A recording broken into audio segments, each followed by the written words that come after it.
राधे राधे। कभी ऐसा हुआ है कि तुमने किसी इंसान को खुश रखने के लिए पूरी कोशिश की हो, पर फिर भी वो इंसान तुम्हें छोड़कर चला गया, या किसी रिश्ते में इतना दिया हो कि खुद को ही भूल गए और अंत में लगने लगा कि शायद गलती मेरी ही थी, मैं ही शायद इनफ नहीं हूँ। तो रुको, गलती तुम्हारी नहीं है, और मैं ऐसा क्यों कह रहा हूँ ये समझने के लिए ये वीडियो एंड तक देखना। श्रीमद् भगवद गीता अध्याय 6 श्लोक 27 और 28 से समझाता हूँ।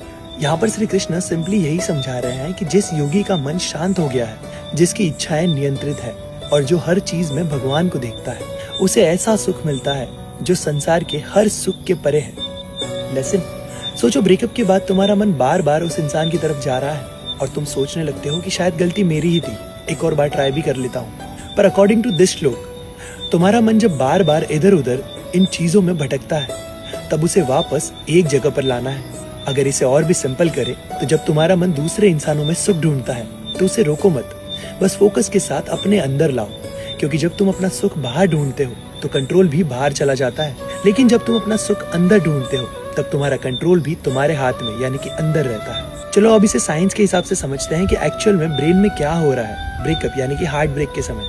हार्ट ब्रेक के टाइम ब्रेन में डोपामिन और ऑक्सीटोसिन का रिवॉर्ड लूप बनता है। जब वो रिश्ता टूट जाता है तो ये लूप भी अधूरा रह जाता है और तुम्हें लगने लगता है कि तुमने कुछ खो दिया है। पर यहीं पर अगर तुम रोज मेडिटेशन प्रैक्टिस करते हो तो एक नया रिकनेक्शन लूप बनता है जो इस एम्प्टीनेस को यानी कि इस खालीपन को भर देता है, जहाँ तुम्हारा फोकस उस दूसरे इंसान से हटकर अपने अस्तित्व पर आता है, खुद को ढूंढने में, और वहीं से तुम्हारी रियल हीलिंग स्टार्ट होती है। चलो गीता का श्लोक हो गया एंड साइंस भी समझ लिया, अब रियल लाइफ एग्जाम्पल से समझाता हूँ ये काम कैसे करता है। ध्यान से सुनना। एक व्यक्ति है जो हार्ट ब्रेक के बाद रोज पुराने मैसेजेस पढ़ता है, पुराने फोटोज देखता है एंड बार बार अपनी सेल्फ रिस्पेक्ट डाउन करके दूसरे इंसान के पास जाता है जिसको इस व्यक्ति की वैल्यू नहीं है, परवाह ही नहीं है। फिर एक दिन ये थक हार कर आगे बढ़ने का डिसीजन लेता है, नए हैबिट्स रिफॉर्म करता है एंड एक दिन ये डिसाइड करता है कि अब मैं उस इंसान को भूलने की बजाय खुद को ढूंढने की कोशिश करूंगा, पूरी प्रैक्टिस करूंगा।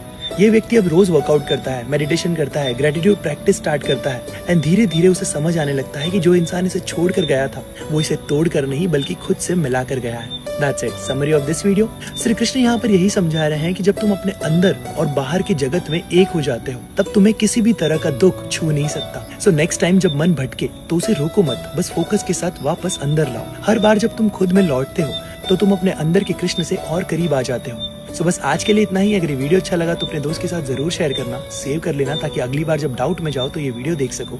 एंड वीडियो देखने के बाद भी अगर आपके मन में कोई डाउट है जिसमें मैं आपकी कुछ हेल्प कर सकता हूँ तो डीएम करके 1-on-1 कॉन्वर्सेशन बुक कर लेना, शायद मेरे विचार आपकी कुछ हेल्प कर दे। मिलते हैं भगवद गीता सीरीज के अगले भाग में जीवन से जुड़े कुछ और श्लोक, कुछ और सवाल और उनके जवाबों के साथ। जय श्री कृष्णा।